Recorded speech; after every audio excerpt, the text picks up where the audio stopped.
আসসালামু আলাইকুম। নতুন একটা ভিডিও নিয়ে আসলাম। অনেকে ব্রণের সমস্যা ভোগেন। ব্রণ ব্রণ কীভাবে রিমুভ করবেন, প্রচুর পিম্পল ওঠে, প্রচুর ব্রণ ওঠে, এই সমস্যাটা প্রায় সময় হয়।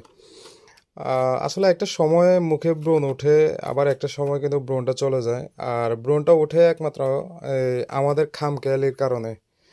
অনেকে এই, ইয়ের কারণে ব্রণটা বেশি ওঠে, ঘুমের কারণে। ডাক্তারের সাজেশন অনুযায়ী ঘুমের কারণে ব্রণটা বেশি ওঠে, পানি শূন্যতার কারণে ব্রণটা বেশি ওঠে।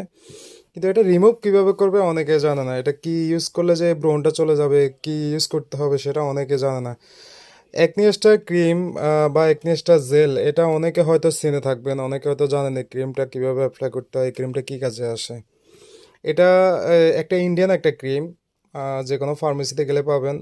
ডাক্তারি একটা ক্রিম, আর অথবা যে কোনো কসমেটিক দোকানে গেলেই পাবেন। বললে হবে যে আমাকে একনিস্টা ক্রিম দেন বা একনিস্টা জেল দেন।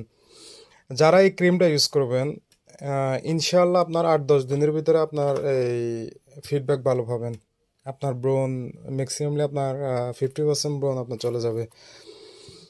আর যারা এই ক্রিমটা ইউজ করবেন তারা অবভিয়াসলি একনিস্টারের একটা ফেস ওয়াশ আছে, ওইটাও নিয়ে নেবেন।